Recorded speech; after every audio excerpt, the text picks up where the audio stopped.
મિત્રો આજે મગરનું બસલું આવ્યું, મોટું થઈ ગયું મગરનું. આ તો ખરા એમ તો જબરજસ્ત છે. બસલું કાંઈ નથી, હવે તો મોટું થવા માંડ્યું. તો આમ પાયર માટે કાયમ સવારમાં બાયણી નહીં, સૂર્ય પ્રકાશ આવે ને મજા આવતી હોય કે હું હોય અહીંયા બેહે. પછી બપોર પછી કંઈ જોવા નથી જડતું.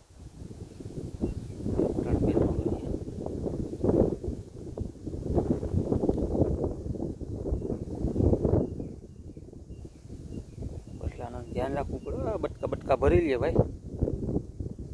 ભગવાન આ ઝીનકા છે એટલે મોટા એ છે તો ખરા આમાં. કારણ કે કંઈ મોટો મગર હોય એને ઈંડા બીંડા મૂક્યા હોય પછી જ આ ઝીનકા બસલા થયા હોય. હા, ધ્યાન રાખીએ. બીજું હું આ ખાડામાં આપણે જવા આવવામાં. હાલો મિત્રો, આપણી ચેનલને લાઈક અને સબસ્ક્રાઈબ કરજો. જય હિન્દ, જય ભારત.